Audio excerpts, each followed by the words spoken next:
Good evening, everyone. It is Tuesday, April 14th at 6:30. This is the time and place for the regular meeting of the Northern Lebanon School District Board of Directors. This is the most packed house we've had since the pandemic, but this is for a good reason. So glad to have you all here. I do call this meeting to order. Director Murray, would you lead us in a flag salute?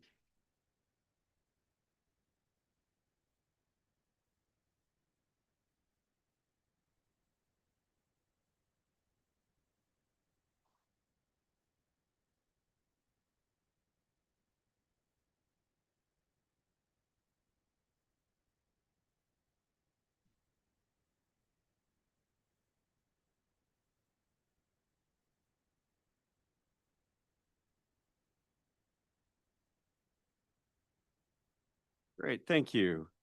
Mrs. Martin, as the acting secretary, may I please have a roll call? President Nam, Present? Vice President Williams, Here. Director Blau. Here. Director England. Director Fowler, Present. Director Klein, Present. Director Kreiser, Present. Director Moyer, Here. Director Murray. Present. All present except for Director England. Great. Having established a quorum, we can continue. First item for this evening is the adoption of tonight's agenda, and I would like to make a motion for the board that we modify a very small modification to tonight's agenda. Dr. Messinger is asked to move his superintendent's report up to number 3. So that will occur before the presentations, and we do have a number of presentations. And the reason is that we are recognizing our musical students, and we want to not have to force you and your families to sit through the boring parts of this meeting. So if that suit, you're more than welcome to stay, but you're more than welcome to leave as well. If with that motion, is there a second? Second. Great, thank you. Director Murray, is there any discussion? Okay, hearing none, is all those in favor of making that modification, please indicate with an aye or yes. Aye. Any opposed? Okay, hearing none, motion carries. And then is there a motion to adopt the agenda as modified? Motion to adopt the agenda as modified. Thank you, Director Murray. Is there a second? Second. Great, thank you, Director Blau. Is there any discussion? Okay, hearing none, all those in favor of approving this evening's agenda, please indicate with an aye or yes. Aye. Any opposed? Okay, hearing none, my vote is also yes, so that motion carries unanimously. So we will move to item 3, which is now the superintendent's report. Dr. Messinger. Okay, I talked a lot last week. I'm not going to talk tonight, except to introduce Mr. Poole, who is going to talk about some of our musical students who have had lots of recognition over the past few months. Thank you, Dr. Messinger, and good evening, board members. I'm here just to introduce and recognize some of our students that have put in countless hours of work practicing and getting ready for performances this spring. And so I do that. And before I do, I would like to thank you all members of the board, my administration team. We've really seen there's a welling of support for the music program. It is deeply appreciated, and I want to thank you for that first. I would like to introduce the students in chorus who attended festivals. I don't know how many were able to make here tonight with between sports, athletics, all of the things, right? But I would like to read their names. If I read any of your names, please stand up, chorus students. I'm reading this for Ms. Deck, who wasn't able to be here tonight. First off, we have Olivia Gilbert, Cody Arrowwood Hoke, Annabella Hess, Madison Kless, Farah Kircher, Haley Munez, Molly Micknick, and Mikhail McKennis. Also attending festivals from chorus were Athena Files, Luna Ulner, Cadence Williams, Rebecca Claxton, Bryn Grubb, Brooke Cantrell, Mackenzie Smeltz, Kyle Morris, Scarlett Delgado. In addition, there's a number of high school students: Elena Lawver, Madison Kaiser, Brenna Engebretson, Cadence Diaz, Colton Grubb, and Matthew Miller, Naleon Ortega Ortiz, Kalina Chamber, Olivia Hushelpeck, and Antonia Triantafaliu. Those are all the chorus members who were able to attend festivals. If we could maybe clap in their absence.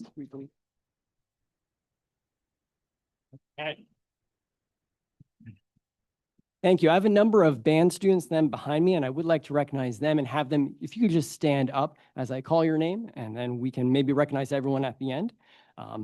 From the middle school, we had a number of students attend our county band north. This is Lancaster and Lebanon counties. These are students that are selected by their directors as representing some of the best members of our band. Can we recognize Danica Duffield, Joshua Grumbine, Aura King, Mara Murphy, and Carly Reppert?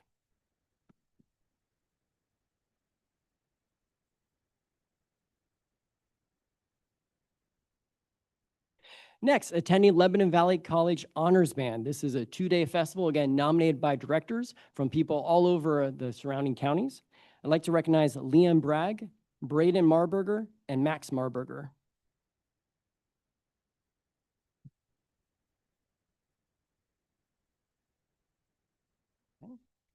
Next are students that attended the high school county band north. These students were placed either due to their high audition at district band or through director nomination. Could I have Isabel Boltz, Liam Bragg, Gracie Bucks, Levi Bucks, Taylor Gruber, Nathan Kohler, Braden Marburger, and Nathan Mitchell stand, please?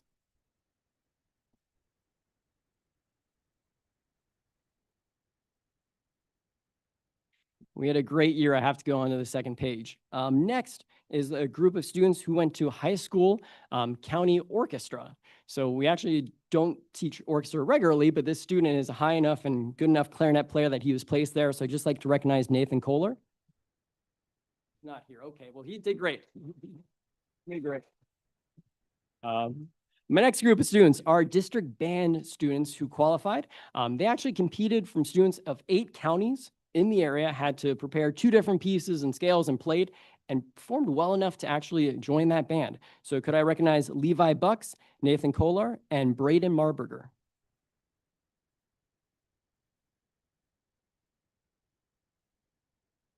Okay. Levi and Braden, you can just stand for a second. So these students went above and beyond this year. First off, so Levi Bucks qualified for jazz band, meaning again, he was competing against students from 8 different counties, had to prepare a solo, performed again. That was amazing, Levi. Not to be outdone, Braden went to district orchestra. This is, again, 8 different counties sending students. He was one of the top bassoon players and made that festival. So congratulations, Braden. And believe it or not, both of them qualified for region band. So this is where we are combining now 2 districts together, students from 15 counties. Both of them were 2 of the top players on their instruments. So let's recognize them.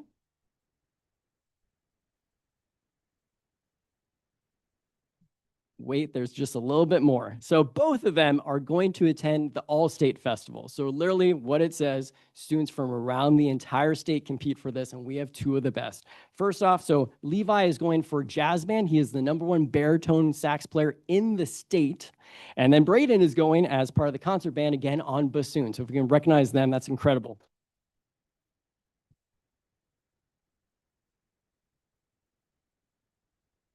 All right, you can sit now. I could say amazing things about all these students and on and on and on, and you don't need to hear all of that, but they truly did wonderful. And we would invite you to attend our concert or anyone in the community on May 7th. That's all the band concert. So thank you again for your time. I appreciate it. We have wonderful students, as you can see. Thank you. Mr. Poole. Thank you so much. I want to, there's 2 things. One, I would like, and I actually have the list, Ms. Martin, so you don't have to write all those names down. I should have told you.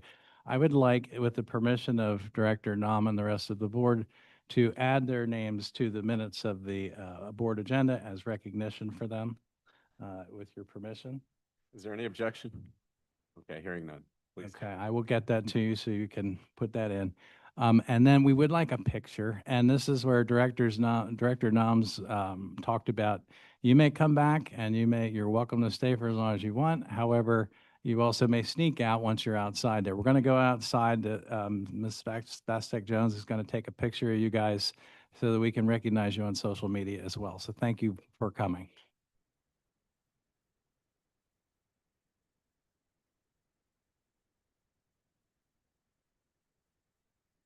Tell them to take some food. Oh yeah, grab Thanks some for food. food. Grab some food on the way out. I don't Or know come what's back I in don't and know what's grab some. back there, but Fantastic achievements, great. okay. And that's the end of my report. Okay, great, great report. Any questions for the superintendent? No, hearing none. Fantastic achievements. Okay.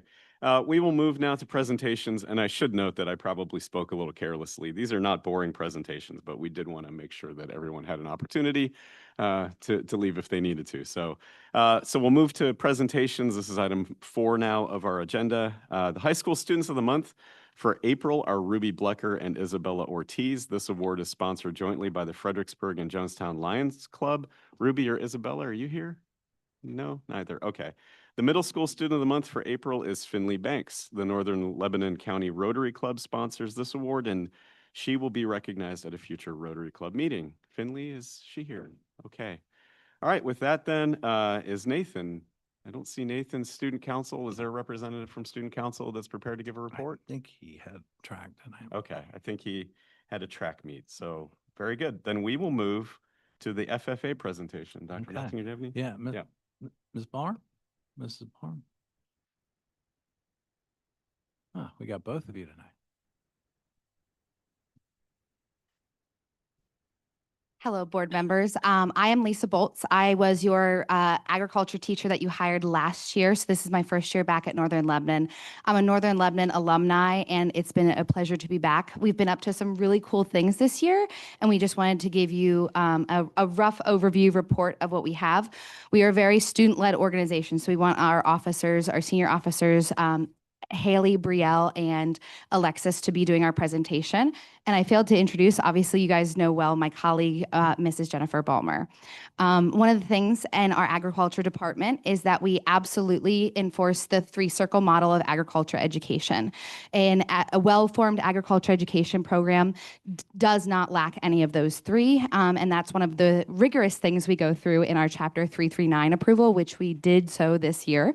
Spent quite a bit of time. Mrs. Balmer had led up that charge as I'm a rookie with that. And those 3 components are FFA, which we are obviously here in our FFA apparel today, SAE, which the kids do an agriculture experience at home, and then we supervise via AET record keeping. And then, of course, our agriculture content in the classroom, giving them real-world hands-on experience. So these guys are each going to give you a component of what we've been up to for each of those 3 circles. Good evening. My name is Haley Mullen. I'm currently serving as the president of our school's FFA chapter. So tonight I'm just going to talk to you a little bit about some of the events and community service that our chapter and students have been working on throughout the year. FFA members are heavily involved in chapter, community, and even statewide events, offering networking opportunities, real-life skills, and personal growth for students. Within our chapter, we are holding monthly meetings to keep members engaged and informed of new opportunities, competitions, and important dates. We are also attending countywide events that allow members to connect with other members in county schools. Conferences like ACES and SLC have given students the opportunity to connect with state senators and representatives, discussing important agricultural issues at the state level. A member of our officer team, Chelsea Baumgardner, she's not here with us tonight, she served on the PA Farm Show Junior Committee, being able to connect with people from the state level and even meeting the U.S. Secretary of Agriculture, Brooke Rollins. Our chapter is very big on community service. We have done things like help at livestock shows, food stands, and even more, even holding our own food drives and book drives just this year. This year, during National FFA Week, we were able to make pot holders for a local soup kitchen and dog toys for the Lebanon Humane Society. We are very grateful for your support of our chapter. I would like to introduce Brielle McFeeters, our Vice President. Hi, I'm going to talk about SAEs and competitions. Recently, some of our top public speakers have had the opportunity to compete at county, area, and regional levels. Many of them will have the opportunity to compete at state convention, which is held in June up at State College. Some of our team and members competing at states include our parliamentary procedure team, chapter of conduct team, as well as 2 of our individual public speakers. Each of these teams and individuals place within the top 4 each competition. Additionally, we have approximately 50 members compete in our fall CDEs, and just today we had about 65 members compete in our spring CDEs. Furthermore, our members each have their own SAE projects. These projects are different for each individual member. Some examples are jobs, farm work, raising animals, taking care of plants, and so much more. Members also have the opportunity to show animals through FFA. If you do your SAE project on your market or dairy animals, you will have the opportunity to show them. I show both dairy, beef, and goats in FFA and has blessed me with wonderful opportunities to be able to show again. Now I'd like to introduce Alexis, who is our chapter secretary. Hi, so I'm just going to be talking about what's going on in our classrooms recently. Recently, our ag classes have been engaging in hands-on learning and getting the most out of our instructional time. Our intro to ag class has been diligently working to learn electrical and have been working on hands-on models built by our very own Owen Bumgardner. Additionally, our small animal and large animal classes recently had the opportunity to s- to see firsthand an operation performed by a vet in our very own barn. In March, floriculture students attended the Philadelphia Flower Show, where they had the opportunity to see a variety of displays. These students came along with the greenhouse class, also had the opportunity to work diligently in class to prepare their entries for the farm show. Many of these students placed in the top 5. Each of our classes has been working hard to represent the Northern Lebanon School District and FFA in a positive light. We would like to thank you for your continued support of the Northern Lebanon FFA chapter. Without you and your support, none of this would be possible. Overall, our chapter continues to provide students with opportunities to develop leadership, career skills, and real-world experiences through agriculture. Thank you.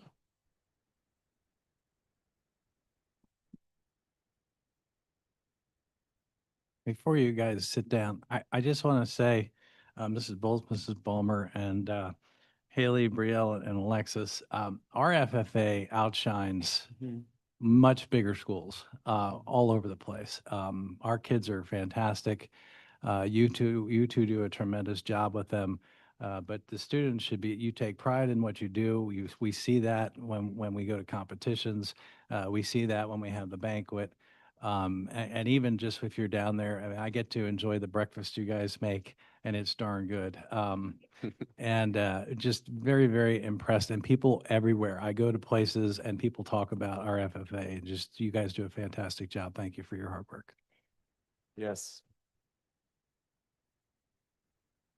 Very proud, very bright spot for the district. Thank you. And excellent reports too. Well done.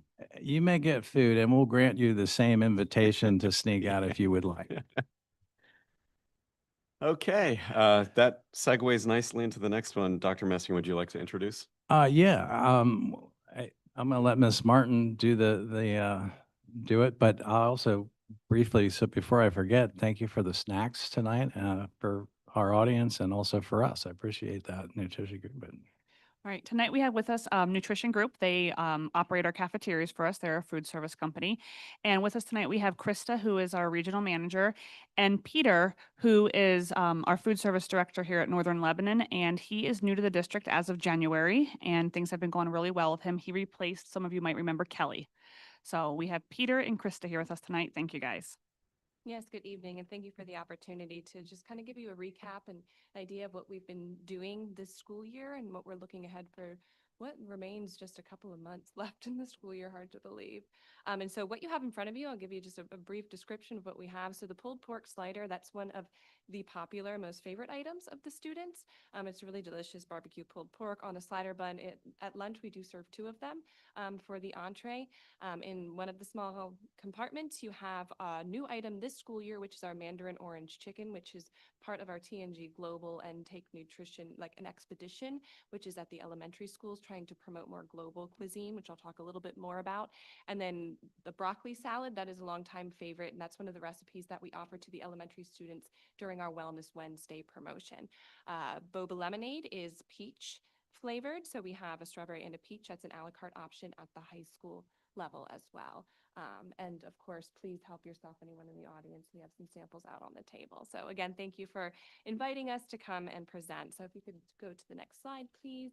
I just want to start off by saying that we are proudly operating and serving school districts much like your own for 50 years as of this school year, which is a pretty wonderful accomplishment considering all of the changes that our program has overcome in the past 15 years since the National School Lunch Program, the Healthy Hunger Free Kids Act has been implemented.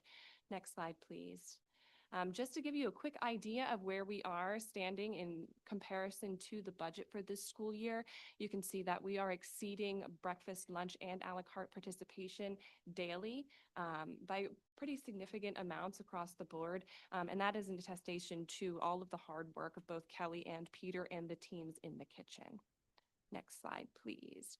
And so as I had mentioned, we have a few new programs this school year, two of which coincide with one another, the Take Nutrition Global and the Nutrition Expedition. Nutrition Expedition is geared for the elementary students, as with the Take Nutrition Global is for those secondary students. And the idea is that we're bringing more global cuisine to the students. You have the Mandarin chicken here sampling tonight, but we also did a Peruvian chicken and things like that to try to get the students to try something a little bit different. In addition, we have the Wellness Wednesday program, which has been hugely successful at the elementary level, which is a way to get the elementary students to try new fruits and vegetables in different ways. And we wanted a way to kind of take that to the secondary level. And so we implemented a Freaky Foods. And what the Freaky Foods is at the secondary level, we set up a table. There is a wheel that the students are invited to come up and spin. And on that wheel is a variety of different strange items. It could be star fruit, it could be jicama, it could be like really anything that the students aren't normally exposed to. And whatever they hit on that wheel, they have to try, you know? So it's kind of like a fear factor type situation. And it's been really well received, you know, and sometimes they can put a ticket in a bin to win like a snack if they participate. So all of these programs have been really well received. Next slide, please.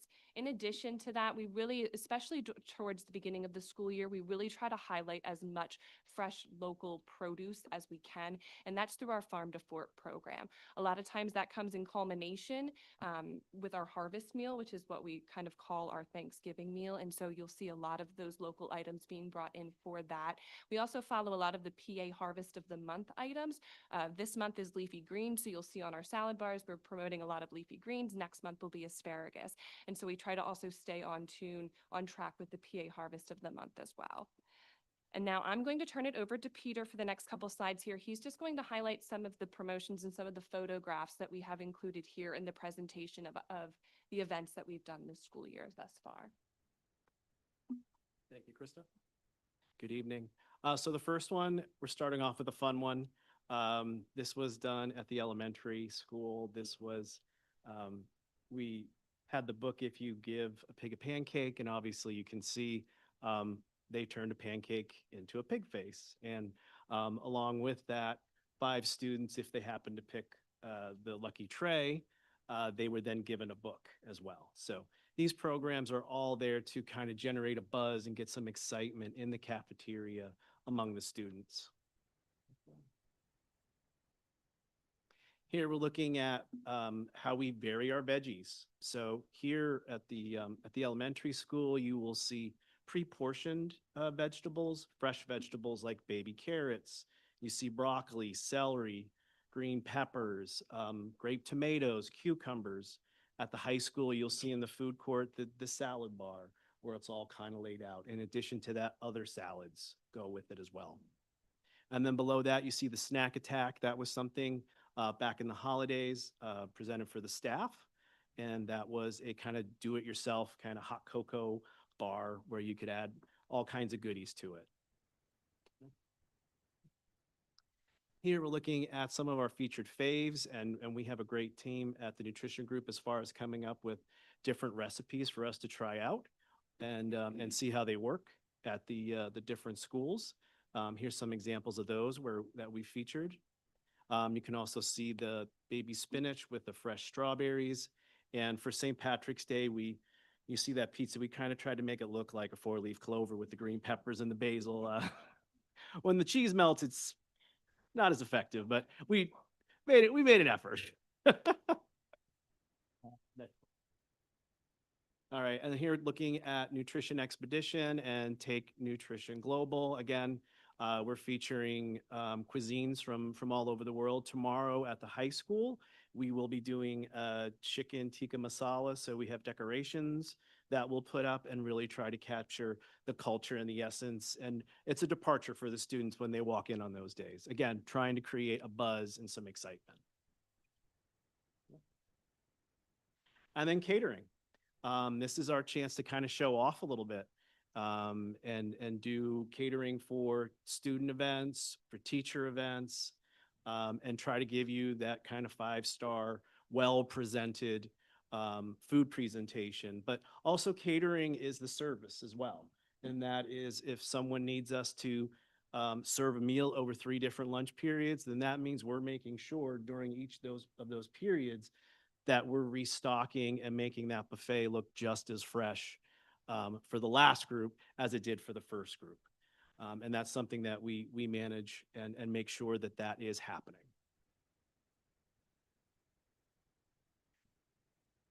This one? Yeah. Thank you. And so Peter had mentioned some of the new recipes. We do have a team of chefs that work diligently throughout the school year and over the summer so that every school year we come in and we have new recipes. Some of these we've already mentioned. We have the limited time offers that Peter had mentioned. Those we always have a lunch entree, a breakfast entree, and an a la carte every month. So that's something new and different every single month that we're adding to that already established lunch cycle that we're always evaluating with students and staff. Next slide, please. And mentioning student and staff, I think that that is our biggest resource when it comes to the improvements made to our program. So it's definitely one of those things, like every quarter we meet with a different student body at both the high school and elementary level so that we can get feedback and we can implement those changes. So we're looking at actually having our final student meetings here shortly so that we can get more feedback before we move into the summer, which is then when we're planning for next school year. Additionally, this year we also sent out principal surveys that were completely optional, but we were in hopes to gather some feedback from the administration this year as well. Next slide, please. And I just wanted to mention our vendor partnerships. In the K-12 division, the food industry is not easy with all of the nutritional guidelines and standards that we must uphold. And so some of the partnerships that we have, we're very proud of, one of which is General Mills, because they work diligently ahead of schedule so that their products are ready for the new nutritional standards. And so they've already taken artificial colors out of their foods. They've worked really hard to lower sugar content and salt content as we move into new nutritional standards that are expected for the 27-28 school year. Next slide, please. And these are some of the things that we have already mentioned in fulfilling our promises as a food service management company. We strive in all of these areas of food quality, cost controls, and participation by ways of really making sure that every single day we are trying to be innovative. We get out there and we see what it is the students want. We're getting that feedback. We have special events. We implement training weekly. The directors, Peter, meet with the other fellow directors in this region so that they can be collaborative and that they can work together as a team. And so I think that that is also a huge resource that we have available. They've also done, Kelly and Peter have done a fantastic job this year as well in utilizing USDA entitlement dollars, which is a way, again, that we can drive down our costs while utilizing the entitlement that we receive from the government. Next slide. I don't know how that one got in there. That's a repeat. You can go to the next slide, please, at the end of it. So at this time, I would be happy to answer any questions or take comments about our program. Any questions, comments? I have a question. With the, so you mentioned some of the regulatory changes. So are you currently offering or plan to offer whole milk? We are offering whole milk. Okay. So the whole milk waiver or bill that was passed was kind of, it had happened quickly without really any anticipation that it was happening.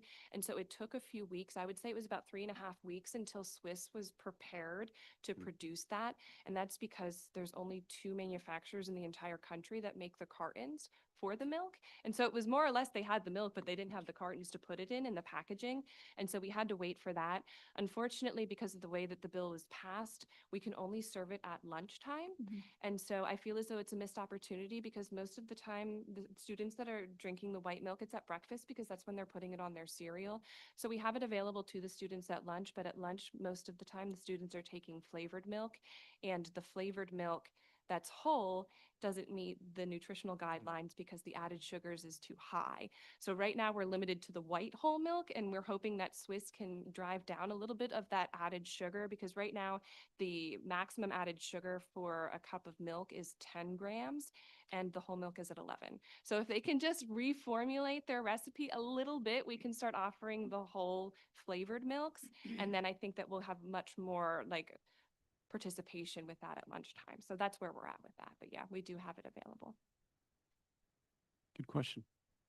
Quick question, for the student who has a normal lunch without any a la carte items, what does that look like? What can they choose from? Sure. So for a reimbursable meal at lunch, it's 5 components. It's the protein, a grain.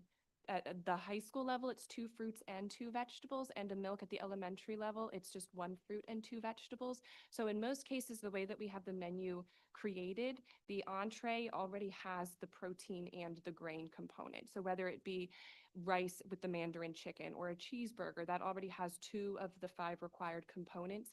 In addition to that, on the tray, for it to be a reimbursable meal, they have to have a fruit or a vegetable as part of the nutritional guidelines. So they could get a cheeseburger and a side of broccoli, and that would be considered a meal, but they could take all of the components that I mentioned. So it really is a full meal if the students choose to take everything that's available to them.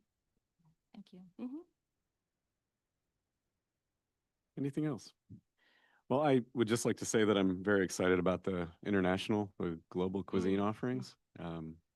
Our district motto is to inspire today and equip for tomorrow. And I think that that's one really great way to inspire kids to have a lifetime of adventure and exploration. So I'm really excited about that. Thank you. Great. Anything else? All right. Thank you. Very good presentation. We appreciate it. Okay, we will now move to the next item on our agenda, which is the public comment portion.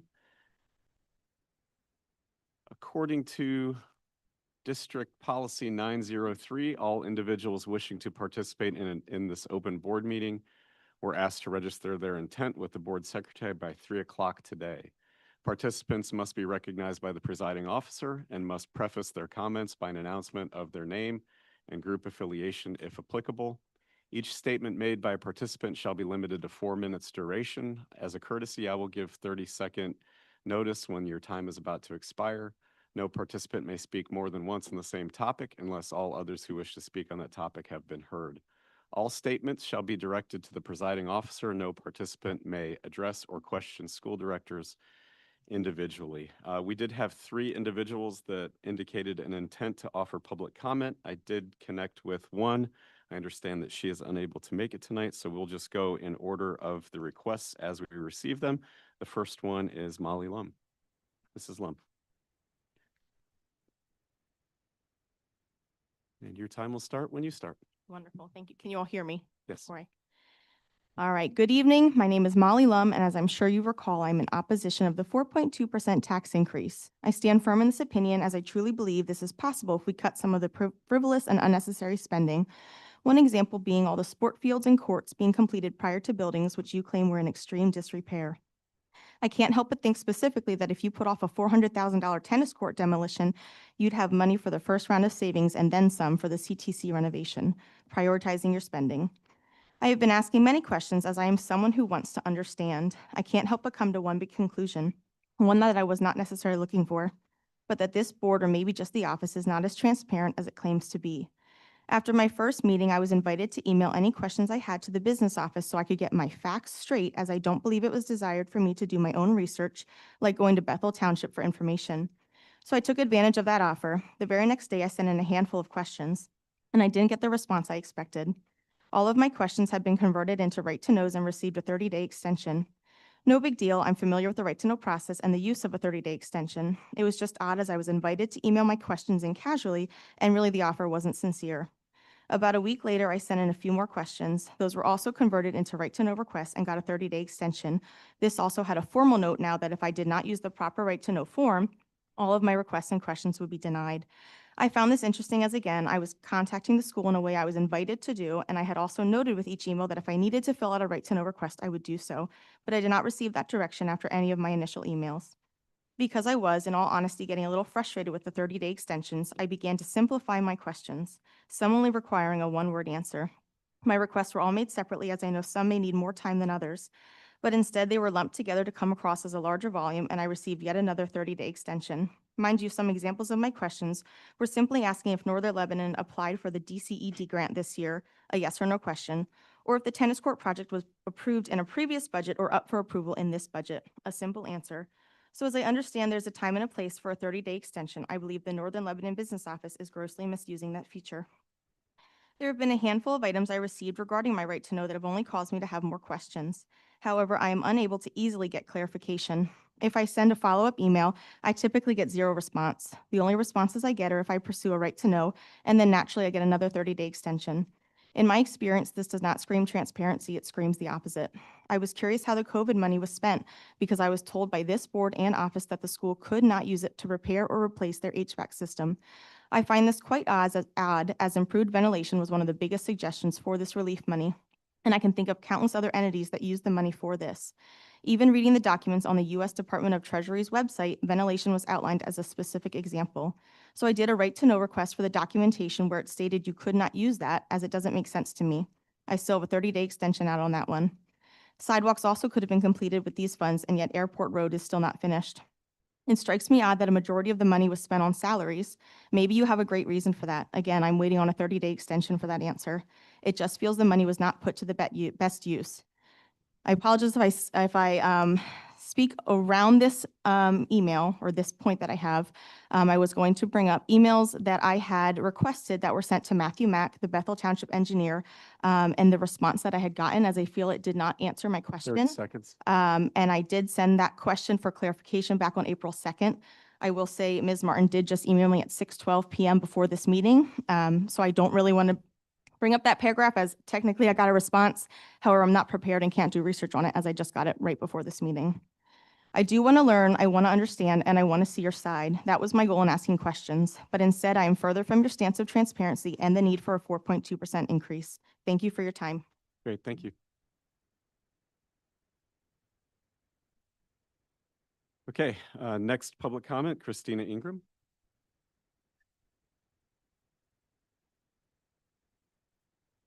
And your Hello, time will start. can you hear me? Yeah. Okay. Hi, I am Christina Ingram. I am back to discuss concerns about increasing taxes to the maximum the state will allow and to share the additional anomalies that I have identified in other financial documents. Since charter schools have been a hot topic and a justification for the excessive tax increase, I would like to start there. I reviewed the student count spreadsheet against the general fund disbursement ledger for March. There are 2 schools that list students, but the payments were not identified in the ledger. PA Cyber Charter shows a total of 16 students, yet no funding was sent. Agora shows 2 students, yet no funding was sent. Then there were payments in the ledger, but no students were listed on the count spreadsheet. Payments were listed for PA Distant Learning, 0 students were identified. Payments were listed for Reach Cyber Charter, 0 students were identified. Also, is the school deducting the allowable portions before sending the payments to the cyber schools? Next, I would like to share something I identified during my comparison of the budget revenue summary with another school. It doesn't appear that Northern Lebanon is doing this, since the revenue code used for it currently does not indicate any budgeted amount or actual revenue. That line is either 8,800 or 8,810. Are you aware that Pennsylvania schools can bill Medicaid for health-related services in a student's individualized education program through the school-based access program? It enables districts to receive federal reimbursement for mandated services like therapies, OT, PT, speech, nursing, counseling, orientation, mobility services, specialized transportation, etc. Parental consent is required for billing and must be done at no cost to the families. These services can also be billed to private insurances. The eligible services must be medically necessary, included on the IEP, and provided by the qualified provider. Medicaid has a 1-year timely filing timeframe. Each day this is not being done, more money is lost. The purpose for the funds is to support special education programs and offset costs for staffing, nurses, aides, and services. Based on the disbursement ledger for March, I calculated over $30,000 just for items specifically labeled as PT, OT, ST, and SLP, or were providers listed for those services. Is this occurring, and are the funds being inappropriately categorized, or why is this not being done? My initial concerns were for the excessive tax increases over the last few years. But the more I dig into the financial documents, the more concerned I become about the school board's fiduciary duties. An abnormal change occurred in 2022. After this date, we saw the start of the excessive tax increases, and the construction change order process was changed to remove the board from decisions under $100,000. Before this date, the treasurer was one of the elected board members. On 12/2022, Mr. Nam was elected as the board president. The treasurer at the time was elected vice president, and the business manager was appointed treasurer. Why wasn't another elected member chosen for this position? Then year after year, the business manager was appointed with a unanimous board vote. Having the business manager act as a treasurer can create an ethical issue and a conflict of interest. There is an overlap of administration duties and fiduciary oversight. It violates the principle of separation of duties, as the same person would be auditing her own work, managing expenditures, and authorizing payments. Financial best practices require that the person initiating the expenditures should not be the same 30 person seconds. approving or tracking them. A board member must act in the best interest of the school district, which is difficult when they are also reviewing their own employees' performance contracts. Even if no wrongdoing occurs, this arrangement can appear to lack transparency. Why is the board allowing this? I have 3 sentences I would like to thank some people for. Thank you for my previously updated or making the previously updated comment or updates to the April budget revenue summary. Thank you for adding all of the financial documents to the agenda. And thank you for posting all of the construction change order documents to the school website. Thank you for your time. Thank you. Thank you. That concludes public comment for this evening. Thank you. We will move to items for board action. Notice was given for this meeting in accordance with Act 84 of 1986. By notice of the president, the following action requires a voice vote. All votes in favor shall be stated with an aye or yes. All votes opposed shall be stated with a nay or no. All members abstaining shall state I abstain when prompted. The votes will be recorded in the minutes as a unanimous roll call vote unless there are any votes in opposition or abstention. If necessary, the president may subsequently call for a roll call vote to be recorded in the minutes. First item for voting this evening is the consent agenda that we established at last week's committee meeting that covers items 7.1 through 7.12. Is there a motion to adopt the consent agenda this evening? Thank you, Director Murray. Is there a second? Second. Thank you, Director Blau. Any discussion? I would just like to note on item 7.10 that Ms. Gibson was incorrectly identified. Masters plus 24 is bachelor's plus 24. Right. Thank you. Okay. Any discussion given that change, which was published prior to this meeting? Okay, hearing none. All those in favor of adopting the consent agenda, please indicate with an aye or yes. Aye. Any opposed? Okay, hearing none, my vote is also a yes, so that motion carries unanimously. We will move then to items for discussion this evening, beginning with human resources. Yeah, I'll do 8.1 and 8.2 together. Homebound instruction in the home. Ms. Erin Butts Tobias to provide 10 hours a week for a student, and Mr. Comfort to provide 15 hours a week of instruction in the home for a student as well. Okay, any questions regarding 8.1 or 8.2? Okay, is there a motion to approve items 8.1 and 8.2? Motion to, I'm sorry, go ahead, Mark. Go ahead. Motion to approve items 8.1 and 8.2. Thank you, Director Blau. Is there a second? Second. Thank you, Director Kreiser. Any discussion? Okay, hearing none. All those in favor of approving 8.1 and 8.2, please indicate with an aye or yes. Aye. Any opposed? Okay, hearing none, my vote is also a yes. That motion carries unanimously. We'll go to 8.3. 8.3, we approved the students for the summer work crew. We have a summer work crew supervisor each year, and that supervisor this year we're asking to approve Henry Sainer as that work crew supervisor. Okay, do you want to move on to 8.4? Yeah, we have a substitute addition. Brant Barr, graduate of ours, is going to be finishing up this spring in college and would like to substitute effective April 27th. Okay, so there's 2 items, 8.3 and 8.4. Any questions regarding 8.3 and 8.4? I forgot to ask for questions regarding the prior item. Okay, if not, is there a motion to approve items 8.3 and 8.4? Motion to approve 8.3 and 8.4. Thank you, Director Kreiser. Is there a second? Second. Thank you, Director Blau. Any discussion? Okay, hearing none. All those in favor of approving 8.1 or 8.3 and 8.4, please indicate with an aye or yes. Aye. Any opposed? Okay, hearing none, my vote's also a yes. Motion carries unanimously. 8.5. 8.5, we have coaches listed for you, a variety of some fall seasons and as well as boys basketball listed as well. Okay, any questions regarding that item? I had one quick question. Yes, Director Blau. We often say that these are the coaches we're doing based on the pre-employment requirements. I feel like sometimes we have done pre-employment requirements before we voted on them. Is that ever the case, or is there? If you remember from Mrs. Bruce's conversation, the answer to your question was we would, pending arrival of all the clearances, sometimes those took a little while, we would approve pending those things. And this particular, and now that procedure has changed and we're doing background checks and things. Now, there's always going to be after the fact, we do require employees to get drug tested. So there's always going to be that. But other than that, we do our background checks ahead of time.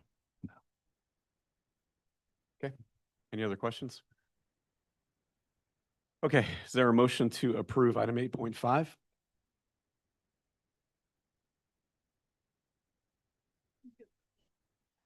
Director Murray, is there a second? Second. Thank you, Director Blau. Any discussion?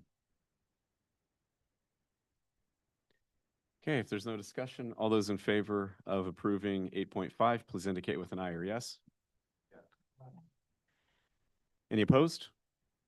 No. Okay, one no. Okay, my vote is also a yes.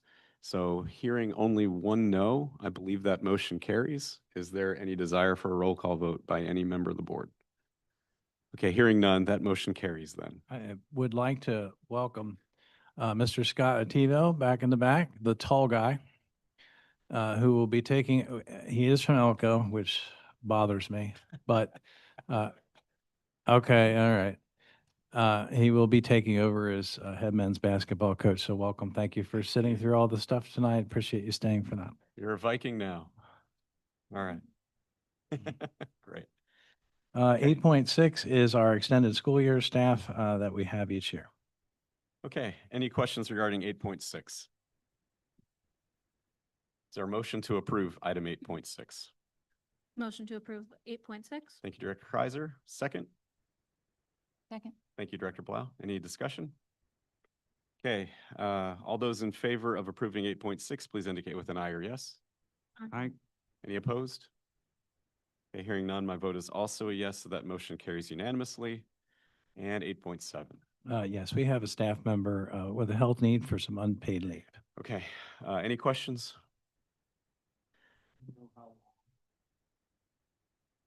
I'm sorry, do we know how long? Until the end of the school Till year. the end of the school year? I'm sorry.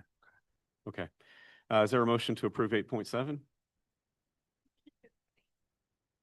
Thank you, Director Murray. Is there a second? Second. Heard Director Kreiser. So Director Kreiser is the second. Is there any discussion? Okay, all those in favor of approving 8.7, please indicate with an aye or yes. Aye. Any opposed? Hearing none, my vote is also yes. Motion carries unanimously. There is nothing for instructional approval, so we'll move to budget and finance for this evening. Yeah, IU 13 has submitted their budget. That is, it's time, this time of the year that needs to be done. Director Murray, did you have anything you wanted to add about that? No, they certainly go through it very thoroughly with us as board members, and I feel very confident in the team they have over there. So I feel confident recommending an approval of this budget. Great, thank you. Any questions? Okay, is there a motion to approve item 10.1? Motion to approve item 10.1. Thank you, Director Blau. Is there a second? Second. Thank you, Director Murray. Any discussion? Okay, all those in favor, please indicate with an aye or yes. Aye. Any opposed? Hearing none, my vote's a yes. That motion carries unanimously. There is nothing for extracurricular, but we will move to facilities. Yes, 12.1 is the tennis court renovation. We do actually have a consultant here with us. Okay. If you wouldn't mind just telling us, I wanted to give the board a little background about what you saw. maybe some timeframes as to when the tennis courts typically would be renovated, the work that you would be, that would be conducted, and why the rationale for what was chosen. Sure. If you would mind. Happy to. Brian Bingaman with Turf Track and Court. Excuse me, I first came to the district back in 2018, actually. Mason called, looked at the running track at the time and also the tennis courts, and just kind of did an existing conditions analysis for him and provided some budget costs at that point. The tennis courts in 2018 were showing signs of cracking, no structural cracking, so that kind of took a backseat to the running track. Seemed a little more need for the running track. Running track was done in 2010. Came back again in 2024 and re-reviewed. The cracks didn't go away. They just don't seem to in tennis courts. And talking with Mason, understand that the last renovation or resurfacing of those courts was around 2005. It looks like they were overlain, as well as the net post, or not the net post, but the perimeter fencing sleeved. If you look at those closely, they're getting beyond their useful life. The posts are loose, and a lot of corrosion and just degradation on the fencing system itself. What we're proposing is the total renovation of the courts. Reconstruction of the courts, basically removing the asphalt, rebuilding 100%. Unfortunately, asphalt tennis courts go through life cycles. I believe your courts have exceeded their usable life cycle.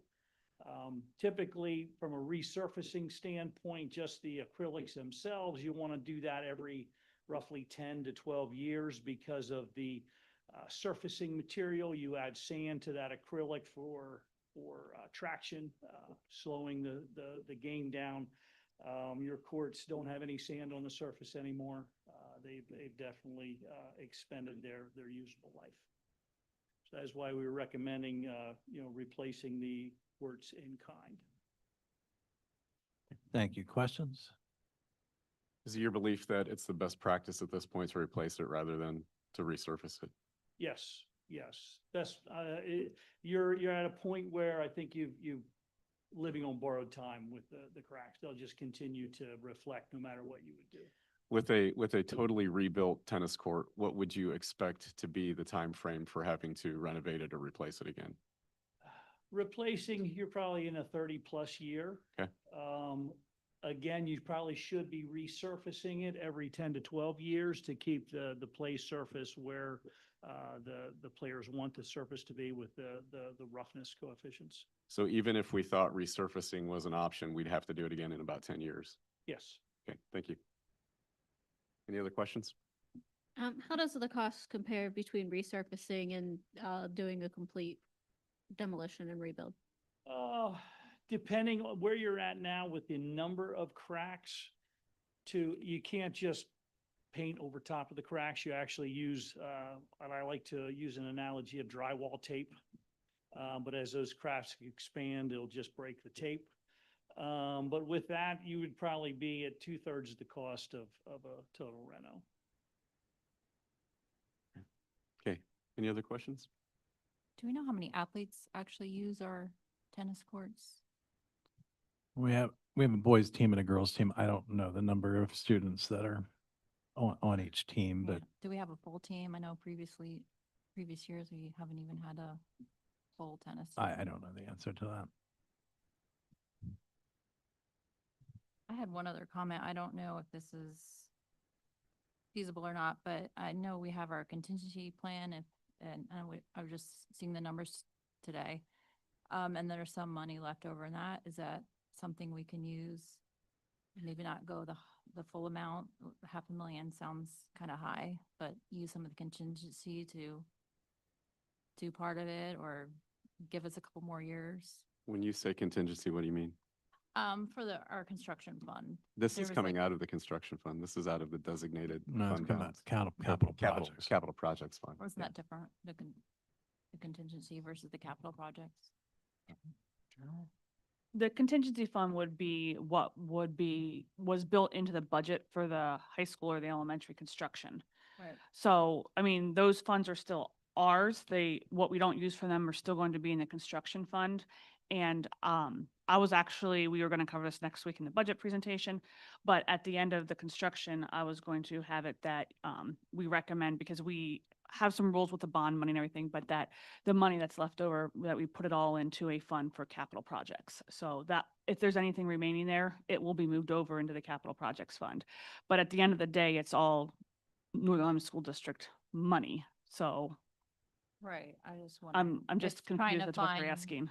No, just in a way of saving money if we had money left over from that. I mean, I guess I didn't realize it was rolling over, but could we wait and see how much money we have left? Oh, see how Or much what- money remains Yeah. afterwards. I mean, I don't think it's our recommendation to put off the tennis courts any longer. Well, I think it would still come out of capital projects. It wouldn't be a construction cost. It would still get transferred to Right, it's not a construction cost. This is to coming out of capital capital projects and come out of the capital projects, which is not, that capital projects was actually something that the board wanted to establish basically when I got here, to put money aside for things that we know have a limited life. So for instance, we did the track. The track, for those of you, I remember your presentation, you could pick pieces of that track up that were so loose that it was, as a matter of fact, I think we had to reschedule a track meet to a different place because the kids, it wasn't safe for their usage. So the idea was to start capital projects and then start that document that I shared, it's probably been a year or two ago now, that Mason's crew had come up with, where we have a long-term maintenance schedule that we know when things need to be replaced and or repaired. And we use the capital projects fund. It is designated specifically for those purposes to come out of. So it's not necessarily a reoccurring cost that will impact, it's not going to impact the budget next year. And it was already put in to take out of capital projects for this year. So it would have no impact on the budget for next year. So if it's already in the budget, then what is the voting? This is the bid. We're approving the bid.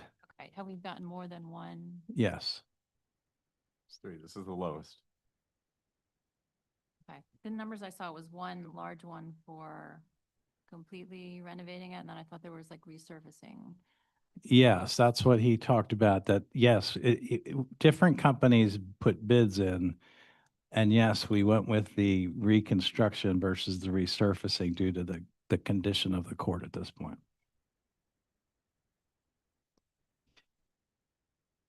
Okay, any other questions? No, I'm sorry. So just to be clear, we've already budgeted for this, correct? I mean, we approved the funds already for the tennis court. This was listed as an So expense. this has because no my- effect on the upcoming budget, correct? Next year's budget? Right. No. No, so this is money that's already been budgeted, already obligated for the tennis court. This was included in the 25-26 budget. That's, okay, that's what I thought. I just want to make sure we're all thinking the same thing. Yes, we included Yeah. money for this. Thank you. Any other questions? Okay. I have one. Yeah, I have go one. ahead. Oh, maybe two. You did say the tennis court is good, still in good shape as far as structure wise, but just mainly a lot of cracks, correct? I wouldn't say, I said, when I looked at it in 2018, it didn't have any structural cracks at that point. That was 8 years ago, and it has cracked a lot more, the surface. I mean, I'd encourage you to go down and walk it. You'll understand that it's getting to a point where it's almost not playable. Did you have another question? The other question was maybe to the 3 bids, are they just basically the whole new renovation, or are the 2 of the 3 bids as a resurface? Because I have a hard time believing a resurface will cost $400,000 to resurface 6 tennis courts. If I can address it, Yes. 3 bids were, I put the bid documents together and it was a total package. So they are all comparable to each other. And just for a frame of reference, a number of these, well, actually, all three of these contractors bid on a project last year. We did it Elizabethtown College, same type of total renovation. And they were probably, I would say, 15%, 15 to 18% less than what they are today. So it's, the more you push it down the road, the more it's going to be, the more the cost will increase. I hate to say that.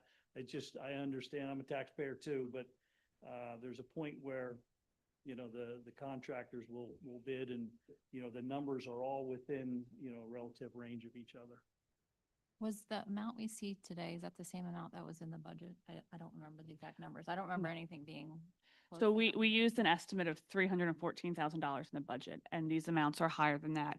And maybe you're looking at the alternates. So what they did was they bid out the project, and then there was 3 alternates that are below that for lesser amounts. And we did recommend going with the one alternate for accessibility paving. And those are the amounts that are lower, where you see number 1, 2, and 3 below. Those are alternates, and we did not recommend for 2 of the alternates on the bid documents. If you're looking at what, Right, but you What's mean that? by alternates, we're doing that in addition to the reconstruction? to include the accessibility paving, yes, I believe we have that on.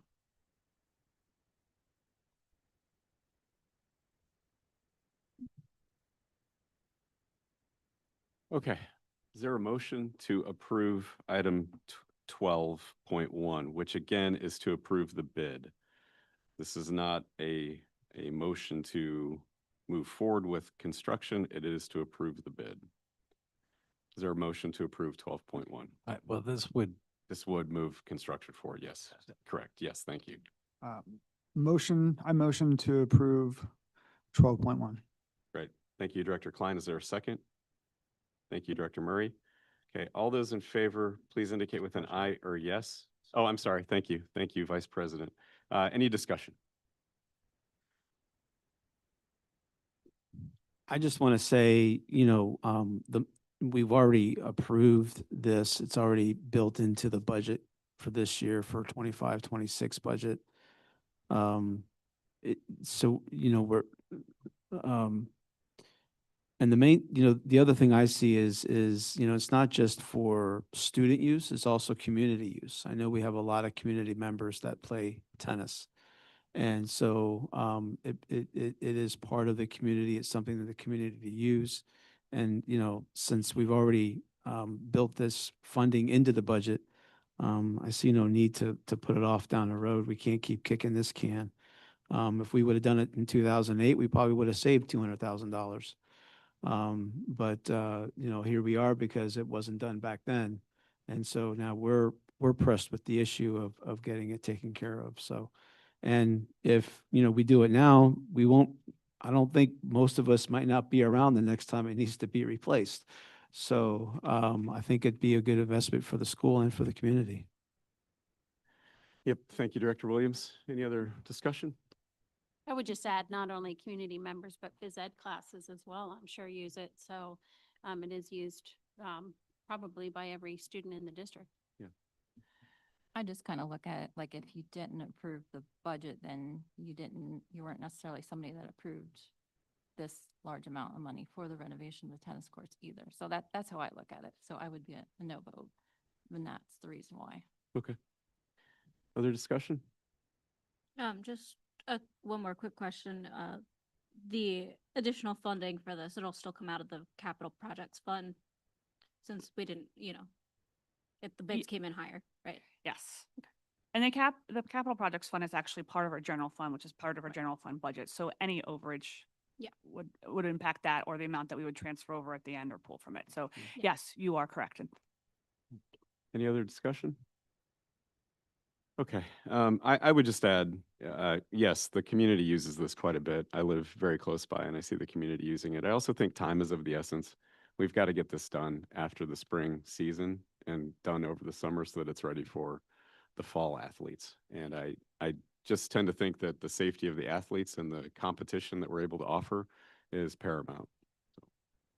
Okay, with that, all those in favor of approving item 12.1, please indicate with an aye or yes. Aye. Opposed? No. Okay, it was just one no. Is there another no? No. No, two no's? Okay, thank you. My vote is also a yes, so that motion carries. Okay, there is no policy for this evening. We'll move to reports. CTC, Director Klein.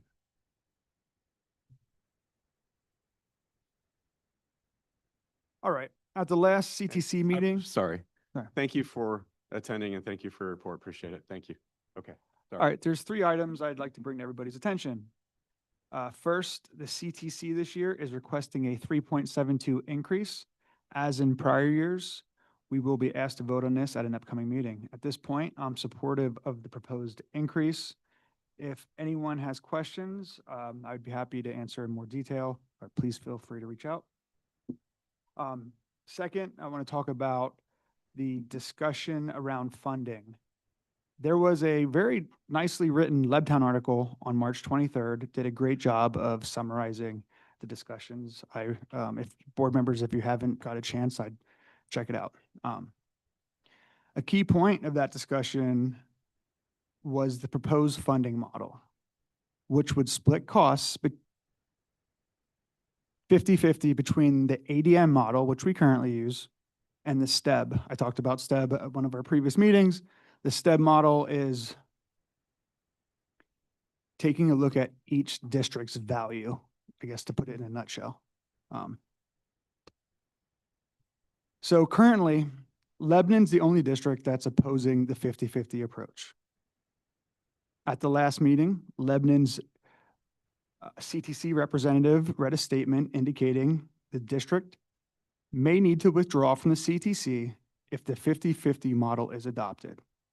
That led to significant discussion about potentially taking a clean slate approach at this project. Like saying, okay, the designs came in, it's a little bit outside of what everybody can afford. So clean slate, go back to the architects, let them know that, and collaboratively determine what all districts, including Lebanon, can realistically afford with the goal of maintaining their participation. So we are scheduled to vote on the Articles Agreement next Tuesday, which includes this proposed funding model. Third, we do have a meeting with our architects, Beers and Huffman. I think it's this week or maybe even today, where they're going to review the current renovation concepts and try to continue identifying ways to reduce the overall project costs. And that work will be critical as we move forward. That meeting did occur today, and they will be presenting on Tuesday night to the JOC. Yeah. Their work, So, yeah, Dr. Messinger, feel free to interject anything. No, I think you got it. I know that in order for, the nice thing about this for us from a 50-50 standpoint is those numbers that were talked about originally. When we looked at worst case scenario, which would have been the STEB model or market value model, that this will bring that down for us. The 50-50 is advantageous for our district. It's not for everybody, but it is for our district. But it's a good compromise if everyone's willing to consider it and get it into their budget, which is obviously a challenge. I can remember, I was looking at my notes. This, it's, much like our renovation, our construction, these projects take a lot of time, a lot of consideration. It seems like I've been updating every month. We're talking about ADM, STEB renovations, but just like ours, these things take a lot of time, a lot of consideration. I'll just keep on updating you guys as the information comes. I don't know if either of you can answer this question, but so Tuesday there'll be a vote on the funding, right? It has to be unanimous. If all but one district votes to approve this funding, do you anticipate that Tuesday we'll know if that district decides to withdraw? No. At the JOC meeting, it does not need to be unanimous. However, once the JOC passes the new articles with that funding formula, it will come back to each individual district's board. All of the districts must approve it in order for it to pass completely. It's not a done deal until all of the districts. So when it gets back to the districts, if a district decides to vote no, then we have a pretty good indicator, at least, that they're not willing to do that. It actually, what I've tried to explain to the district is they don't have to withdraw because it doesn't pass unless they say yes. Okay. And when would we expect that? So let's assume next week the vote is to go forward. When would we? Well, once the articles are adopted, then the amounts, and again, we asked Beers and Hoffman to go back to the drawing board and take a look at some things, but then the specific renovation would be selected and then voted on, and then those amounts would be calculated, and then they would come back to the individual, the JOC would approve to move forward to basically the borrowing of those funds, which would then come back to each individual board. And again, every single board would have to approve it. Okay. I'm sorry, just to clarify, does every board need to approve the articles? Yes. That's step one. Yeah. So you're looking at least a month out for that decision to come to Yes, fruition. because it our won't get the meeting board today- in May, Right. till May. So we won't know the impact until after our budget is approved. Yes, correct. Well, keep in mind that financially, we're talking about 3 to 5 years down the road. That's why a portion of our budget this year is to start to put funds aside for that, so that we can prepare for that additional cost. If, even from a borrowing standpoint, you don't borrow the full amount all in one shot. Right. So we'll get phased into it maybe by year 4, depending on how fast this goes. It's the full amount, but it'll take a little time. Yep. Thank you. Any other questions? Okay. Good report. Thank you, Director Klein. Appreciate it. Legislative, Director Kreiser. So first one I want to talk about is the bill that was passed requiring cursive took effect this week. So cursive in our elementary schools. So I don't know if you have anything to say about that. Yeah, I actually talked about that last week. We're looking at, right now, we're considering strongly the Handwriting Without Tears, which is one of those books we all used to use that, you're tracing first and then you're writing it on your own. And we're looking at 2nd or 3rd grade to do that. Yeah. Yeah, I did see my 2nd grader starting cursive last week, so Yeah. glad to see that. There was a bill that seems to have bipartisan support that was introduced to require shop class at the secondary level for multiple years. So I thought that was kind of interesting. And For all students or just require? it'd be required for all students at the secondary level to take that. So I know we have a great shop program here, so I thought that was good. There was another bill that was brought to the Education Committee for having school districts a requirement to post curriculum information online. I know Northern Lebanon already does that. And then there was one that would increase and change the school code to make it easier for school districts to get mental health reimbursements from the state. Great.